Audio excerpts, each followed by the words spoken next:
Hello viewers, Rafiq video ডায়েরিতে সবাইকে স্বাগতম জানাচ্ছি। আমি রফিক খন্দকার। আজকে 21 ফেব্রুয়ারি 2017 এবং 9 ফাল্গুন 1423, আর আরবিতে মানে 23 জামাদিউল আল খুব সম্ভবত। আমি এখন তারিখের সামনে নেই। যাই হোক, আজকে সবচেয়ে বড় বিষয় হচ্ছে আজকে 21 ফেব্রুয়ারি। আপনারা জানেন 21 ফেব্রুয়ারি বর্তমানে 1999 সাল থেকে আন্তর্জাতিক মাতৃভাষা দিবস হিসেবে স্বীকৃত হয়েছে সারা বিশ্বে, এবং সারা বিশ্বে মোটামুটি বিশ্বের অনেকগুলো দেশে এটা পালন করা হয়।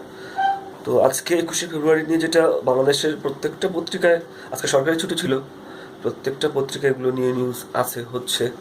আর কালকে রাত সাধারণত 12টা 1 মিনিটে সরকার যারা ঊর্ধ্বতন কর্মকর্তা থাকেন, প্রধানমন্ত্রী শুরু করে সবাই পুষ্পস্তবক অর্পণ করেছেন শহীদ মিনারে। তারপর সাধারণ মানুষ তো আছেই, প্রচণ্ড ভিড়ও ছিল আজকে ওইদিকে। তো এটা আজ শুধু বাংলাদেশে না, এটা গোটা গোটা বিশ্বের অনেক জায়গায় এটা হচ্ছে। ভারতেও হয়েছে, আমরা পত্রিকা যেটা পড়লাম আর কি। তারপরে অন্যান্য দেশেও যতটুকু পালন করা হয়, আর ঢাকা তো হয়েছেই, গোটা বাংলাদেশ জুড়ে এটা হয়। সবচেয়ে বড় বিষয় হচ্ছে যে এই বিষয়গুলোতে গ্রামীণ জনগোষ্ঠী, যারা একেবারে গ্রামীণ জনগোষ্ঠী আর কি, শিশুরা, আমরা যখন ছোট ছিলাম তখন আমরা পাট কাঠি দিয়ে তৈরি করা শহীদ মিনার তৈরি করতাম, কলা গাছ দিয়ে শহীদ মিনার তৈরি করতাম। সেখানে বাগান থেকে আমাদের সবারই বাসায় ফুল গাছ থাকতো, এগুলো নিয়ে দিতাম। কখনো বা চুরিও করতাম ফুল আরেকজনের গাছ থেকে, এটা করতাম। আর তখন সকালবেলা ফুল দেওয়াটার বিষয়টা ছিল অনেক একটা প্রেস্টিজিয়াস ইস্যু আর কি। তখন আমরা মনে করতাম অনেক, মানে ছোটো যখন ছিলাম তখন আর কি এটা করতাম আর কি। আমি মনে হয় একাই না, সবাই কম বেশি এরকমই করতো। তো আজকে একটা বিষয় কি জানেন, আমি কথাগুলো কিন্তু বাংলায় বলছি। যদি আমি এটাকে ব্যক্তিগতভাবে কিন্তু আজকের দিনটাকে ভাষা স্বাধীন হবার মাস বলি। আজকের দিনে ভাষা স্বাধীন হয়েছিল, তার আগে ভাষা পরাধীন ছিল। কেননা তার আগে পাকিস্তান সরকার, তখন ওরা বলে একমাত্র উর্দুই হবে পাকিস্তানের রাষ্ট্রভাষা। এখন পাকিস্তানের, যেটা পূর্ব পাকিস্তান তৎকালীন বর্তমান বাংলাদেশ, তখন এখানকার প্রত্যেকটা মানুষই বাংলায় কথা বলে। তো এখন এই বাংলাভাষী মানুষগুলোকে জন্য আপনি যদি উর্দু চাপিয়ে দেন, তাহলে আমাদের ভাষার কোনো অস্তিত্ব থাকবে না। তাছাড়া আমরা কেন বা তাদের কথাটা মেনে নিব? তারপর এটা নিয়ে একটা ক্ষোভের তৈরি হয়। ক্ষোভের তৈরি হতে হতে হতে এটার মিছিল মিটিং চলতে থাকে। তো এক পর্যায়ে মিছিল মিটিং, তৎকালীন সরকার এটা 144 ধারা জারি করে যে কোনো ধরনের মিছিল মিটিং করা যাবে না, করলে ফায়ার। এই ঘটনার পরিপ্রেক্ষিতে পরে আজকের এই দিনে ঢাকা মেডিকেল কলেজের সামনে একটা মিছিল, প্রচুর মানুষের মিছিল হয়। তো মিছিলে পরে 144 ধারা ভঙ্গ করে তারা মিছিল করতে থাকে। সেই সময় পাকিস্তানি পুলিশ গুলি করেই বসে, ফায়ার করে, অনেক লোকজনই মারা যায়। তার মধ্যে বিখ্যাত যেমন রফিক, সালাম, বরকত, জব্বার, এই কটা নামই আমরা সাধারণত আরও 2-4টা নাম আমরা দেখতে পাই। কিন্তু মারা যায় অনেক অনেক কয়জনই। যখন তো অত অত্যাধুনিক ব্যবস্থা ছিল না, তো অনেক মানুষ হতাহত, তার মধ্যে এই কয়েকটা নাম খোঁজ পাওয়া যায়। তো তখন তারা এই মিছিলটা করেছিল যে বাংলা ভাষাকে যেন বাংলাদেশ রাষ্ট্রভাষা হিসেবে স্বীকৃতি দেওয়া হয়। পরে এই ঘটনার পরিপ্রেক্ষিতে পরে পাকিস্তান সরকার, মানে পরে 54 সালে সম্ভবত, বাধ্য হয় বাংলাকে রাষ্ট্রীয় ভাষা, বাংলাদেশের রাষ্ট্রীয় ভাষা করতে। তো এই একটা ভাষাকে স্বাধীন করার জন্য আমাদের কিন্তু আমাদের পূর্বপুরুষরা তার বুকের তাজা রক্ত দিয়েছিল। তো এই ভাষাটার যে মূল্য, এইটা আমি জানি না এখনকার জেনারেশন, যারা আমরা কার্টুন জেনারেশন বলি বা এই জেনারেশন বলি, তার কতটুকু বলতে পারে। সরি,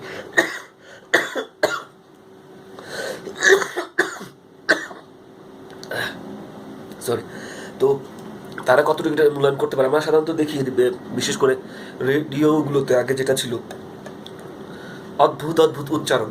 তারা বাংলা ভাষা শুদ্ধভাবে উচ্চারণ করতে পারে না, ভুলভাল বাংলা উচ্চারণ করে, ভুলভাল ইংলিশ উচ্চারণ করে। একটা মানে কি বলবো, এটা কোন জেনারেশন ভাষা বলে আমি বুঝি না। পরে সরকার এটাকে বেশ, আদালত এটাকে কড়াকড়ি আরোপ করে, বন্ধ করে দেয় একরকম। তারপর থেকে মানে রেডিওতে একটু নিয়ন্ত্রণ এসছে। তারপরেও কিছু কিছু চ্যানেল দেখলাম যে, যদি এখন রেডিও শোনা হয় না, তারা খুব বেশি নিয়ন্ত্রণ আসছে বলে মনে হয় না। বিশেষ করে সবচেয়ে ভয়ঙ্কর একটা ব্যাপার, বাংলা হিপ হপ গান বলতে যেগুলো আছে আর কি। তো এখানে তো ওরা বাংলার কোনো কিছু আমি দেখি না, ওরা বাংলা বলে যে এটা দেখি না।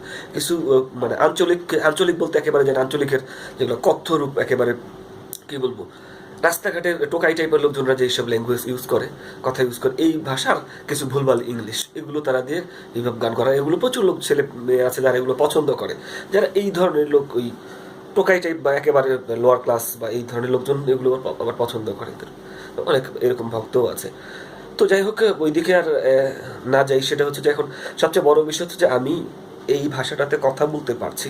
আমি আমার মনের ভাবটা কিন্তু আপনাদেরকে বাংলায় বোঝাচ্ছি। আমি ইংলিশও বলতে পারতাম বা ইংলিশও বোঝাতে পারতাম, কিন্তু আমি এই স্বাধীনতাটা আমি পেয়েছি শুধু রফিক, সালাম, বরকত, তাদের প্রাণের বিনিময়ে, তাদের রক্তের বিনিময়ে।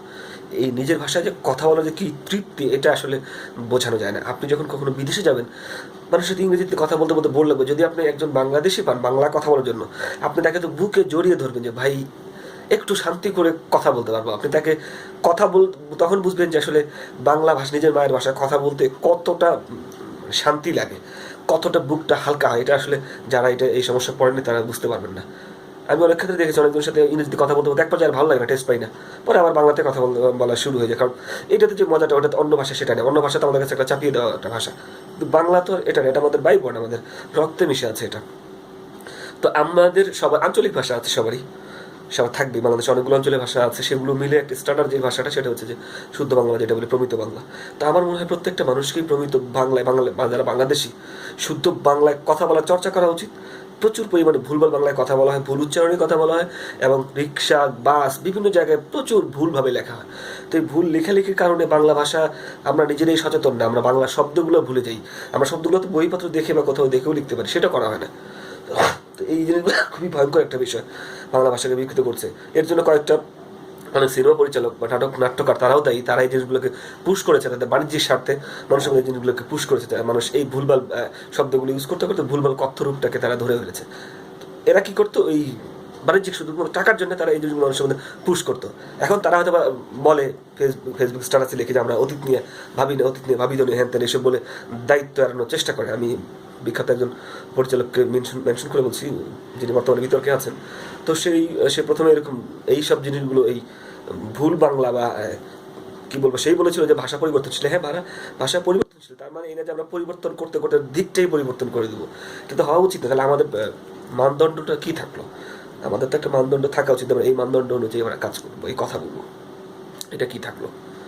তো যাই হোক, আপনারা যারা আমার ব্লগ দেখলেন বা দেখছেন তাদেরকে সবাইকে আমি আন্তরিক শুভেচ্ছা জানাচ্ছি। ভাষা দিবসে ভালোবাসা থাকলো সবার জন্য। ভাষাকে সম্মান করুন, ভাষাকে ভালোবাসুন। শুধু আমাদের ভাষাকে ভালোবাসলেই হবে না, অন্য সব ভাষাকেই সম্মান করতে হবে, কারণ সব ভাষায় কারো না কারো মায়ের ভাষা। তো মা মানে তো মাই।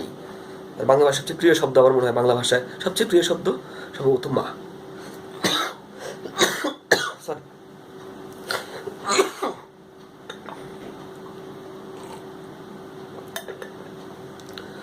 আমি প্রচণ্ড রকম অসুস্থ, গত 2-3 দিন জ্বর, তার 3 দিন থেকে প্রচণ্ড সর্দি কাশি, জঘন্যতম অবস্থা।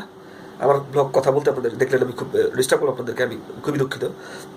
আজকে আমার সারাদিন বিছানায় শুয়েছিলাম, টিকিট কাটতে যাওয়ার কথা, সেটাও টিকিট কাটতে পারিনি। আমি বাড়ি যাবো 2 দিনের মধ্যে, আমরা সেটা করতে পারি। আমি এখন কিন্তু জানালায় হেলান দিয়ে কথা বলছি। তো এই হলো অবস্থা আর কি। তো যাই হোক, আপনারা দেখলেন রফিক ভিডিও ডায়েরি, যেহেতু আমার এটা ভিডিও মানে হচ্ছে চলমান দৃশ্য, ডায়েরি মানে হচ্ছে রোজ নামচা, এটা আমরা জানি না। আবার ব্লগ মানে হচ্ছে ইন্টারনেটের ডায়েরি, যেটা আর কি আমরা বলি। আর এটার ভিডিও ভার্সন হচ্ছে ব্লগ, হচ্ছে বাংলা শব্দ। যদিও ব্লগ শব্দটা এখনো ইংরেজিতে প্রতিষ্ঠিত হয়নি, কেননা এখনো লিখলে এটাকে আন্ডারলাইনে লাল দেখায়, তার মানে এটা বানানটা ভুল দেখায়। এটা এখনো ইন্টারনেটে ওইভাবে প্রতিষ্ঠিত হয়নি ব্লগ শব্দটা। তো আজকে দেখলেন আমার ব্লগ পার্ট 52, অর্থাৎ 52তম পার্ট আপনারা দেখলেন, পর্ব দেখলেন। 52তম পর্বে সবাইকে স্বাগতম জানিয়ে আজকের মতো এখানে শেষ করছি। কালকে আশা করি আবার দেখা হবে। সবাই ভালো থাকুন, ভালো রাখুন। Bye bye.